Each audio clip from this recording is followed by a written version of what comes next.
guys, welcome to ITS, Information Technology Skills.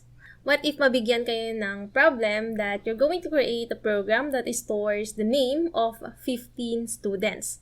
So, ano ang gagawin nyo? Kayo ba yung gagawa ng 15 variables para lang may store yung names ng mga 15 students? Of course, no. Hindi po yun yung proper way to solve the problem. So, anong dapat natin gawin? So, on this video, we're going to discuss arrays in Java. Okay, so what are arrays? Arrays are used to store multiple values in single variable instead of declaring separate variables for each value. So, tulad dito sa example natin dito, if we're going to observe, we have 15 names of student. So, paano kapag 100 yung students? So, 100 variables ang gagawin natin. Okay, so using array, we can create a single variable that stores multiple names no students. How do we declare arrays? So if the array have initial value, tulad nung nakita natin kanina, meron nang nakalagay na value ng names or meron ng names ng students, this is the syntax. Okay, so we have the data type, yung bracket po natin, and the variable name or the array name. Tapos makikita natin dito, meron tayong curly bracket. Okay, so inside the curly bracket are the names of students. Then, of course, close natin yung curly bracket natin and the semicolon. Dito, I have placed 4 names na lang muna, pero pwedeng madami. Okay, so if you're going to observe, wala tayong array size dito sa bracket na to. So, here, if we are going to have an array, gagawa po yan ng storage area. Okay, so let's say, yung mga names, naka-store sila in different boxes. Okay? So, the name of this whole box is yung names po natin na variable. Then, yung mga boxes na yan, meron yung mga tinatawag nating index. Okay, saan natin mahanap yung specific value or specific name ng student? So, meron yung mga index number. So, let's say, yung Joy, mahanap mo yan at index 2. So, array names, index 2. Si Joy po ang nakasave doon. So, dito sa code natin kanina, i-comment na lang natin to and i-convert natin to into array. Okay? Here, lagay ulit natin yung data type niya. So, names ang ilalagay natin. Basically, that is string. Then, yung bracket po natin. Then, yung array name po natin, which is names, curly bracket. Okay? So, pair na natin yan and lagyan na natin siya ng semicolon. Okay? So, inside the curly bracket are the names of student. So, copyhin ko na lang yung mga nandito na names. Okay? Copy-paste ko na lang. So, kapag napaglagay kayo ng isang element, separate natin yung each element ng comma. Then, next na yung next element. Then, another comma.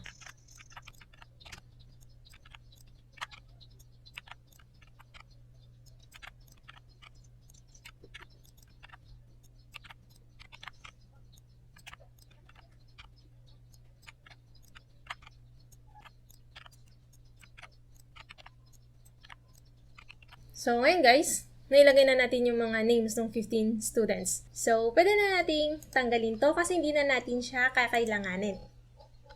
So, ngayon guys, we have the 15 names of students. And itong mga to, nakasave po siya sa isang variable na lang po, which is the variable names. So, dito, makikita natin na yung MC, yun yung first na element or name. Okay, so yung MC, may store yan at index 0. Bakit 0 po? Kasi yung indices po sa array natin always starts with 0. So ngayon guys, let's try to print yung name dun sa index 2. So to do that, gamitin lang natin yung sout or control space. Tapos, tatanggalin natin yung double quote dun sa loob ng parentheses. Okay, so print natin or kunin natin yung array po natin. So we have names na pangalan ng array, then a bracket.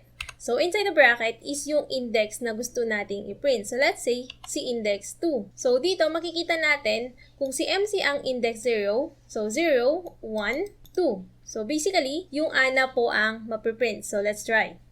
So, dito sa may output, makikita natin yung name na ana. So, ganun lang po yung pagkuha ng name or element inside an array. So, kailangan lang natin yung array name, bracket, and inside the bracket is kung anong index yung gusto nating i-print. So, paano pag gusto nating palitan yung nasa loob ng specific index? So, let's say si index 2, yung ana. Hindi pala ana ang nakalagay dyan. So, let's say LJ. So, dito na lang tayo magdagdag before natin i-print. Gamitin lang natin or kunin lang natin yung array name. So, we have names, bracket. Inside the bracket is yung index na gusto natin na palitan. Okay, so we have index 2. Equal sign kung ano ipapalit natin. So, let's say LJ, semicolon. So, now let's try to run. So, ngayon, dun sa may output, LJ na po ang nakalagay. So, what if yung array po natin, wala siyang initial value? So, what if the elements inside the array is input ni user? We have this syntax. We have the data type, yung bracket po natin, yung array name po natin, equals new, which is a keyword. Again, the data type, which is dapat similar dun sa nilagay sa una, bracket again, and yung array size. Kung ilan yung i-store niya na element dun sa specific na array. Example, dun sa problem natin which is yung 15 student names, we have string, bracket, yung variable name po natin na names, equals new, string, kung makikita natin, similar siya dun sa una, bracket, and inside the bracket is yung array size na 15 students or 15 names of students ang store niya. So, ibig sabihin, yung program po natin, gagawa po yan ng 15 storage area which is blanco. Wala pong laman. Okay? Then, yung index po niya, same, it starts with 0 hanggang 14 po. Okay? So, that is the index. So, now guys, dito sa my code natin, tanggalin na lang natin to and let's create an array na kukunin natin yung data dun kay user. To do that, let's create the array. So, we have the data type string, yung bracket po natin, and yung array na names po natin. Okay? So, we have names. That is the array name. Then, next, we have the equal sign, new. Okay? So, kung makikita natin yung new, naka-color blue po siya, that is a keyword. Space, kung ano yung data type na ginamit din natin, which is yung string po. Again, a bracket. So, inside the bracket is yung size. So, ang kailangan natin is to save 15 names ng students. So, 15 ang ilagay natin dito. So, on this part, yung program po natin, mag-create po siya ng 15 spaces, okay, dun sa memory. So, dito natin isi-save yung mga names ng mga student. So, again, yung indices po natin starts with 0, and mag-e-end po siya ng 14. Okay? So, wag natin kakalimutan yon na yung index nag-start siya ng 0. So, dahil kukuha tayo ng data kay user, gamit na lang tayo dito ng scanner. Okay? So, import natin dito yung package natin for the scanner. Copy this code first and I'll explaining kung ano ibig niyang sabihin.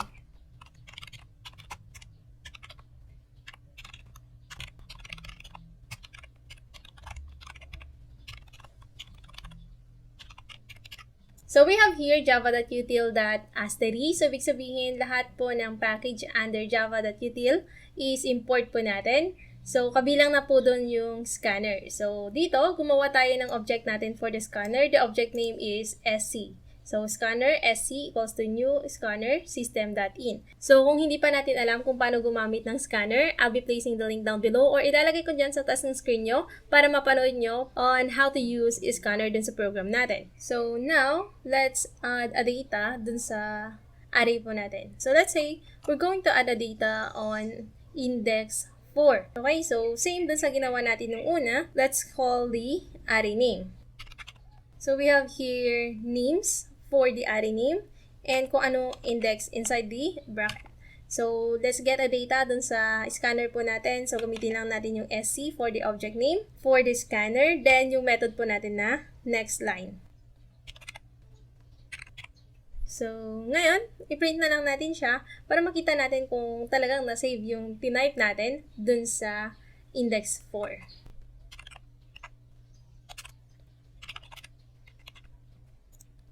So, we have here system.out.println names index 4. So, let's try to run. So, dito sa my output, meron tayong insertion point. It allows the user to enter. Okay, so mag-enter tayo dito, let's say MC. Then, click ko na lang yung enter.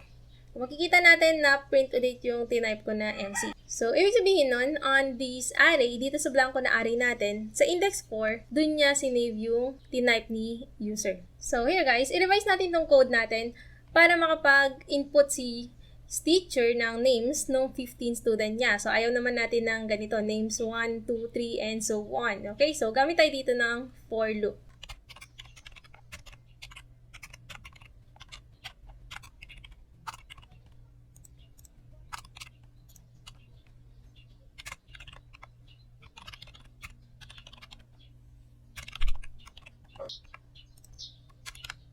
So, ito po yung bago nating dagdag na code. So, meron tayong dinagdag na for int I. So, I will be the index. So, makikita natin dito, it starts with 0, then hanggang less than 15.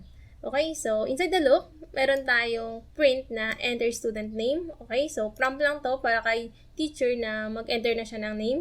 Then we have names. Inside the bracket, hindi na po specific number na, number 4. Okay, so I na po, which is nag-increment siya from 0 hanggang 14.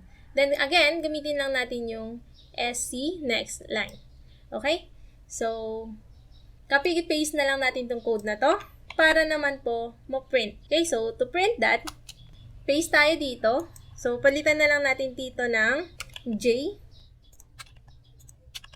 Then, tanggalin natin tong names na to kasi hindi na tayo mag-enter, mag-print na lang tayo. Inside the system.out.print, ang ilagay na lang natin is the array name. So, yung name natin is names. Then, bracket. Inside the bracket, hindi po number, kundi yung J na po. Okay, so this will be the index nung ipiprint niya na array. Okay, so nakalimutan ko dito yung letter S, names. Then, tanggalin na lang natin to. So, now let's try to run this program. So, here guys, yung output pane natin, pinataas ko lang para makita natin yung output. Then, dito makikita natin, meron tayo ng prompt natin na enter student name. So, pag nilagay natin yung insertion point, makikita natin na yung insertion point is nasa baba nung text. The reason is, print ln yung ginamit natin. So, hayaan na muna natin na ganyan. Okay? So, now, we're going to enter name of students. Okay? So, kahit ano na lang muna ang ilagay natin dito.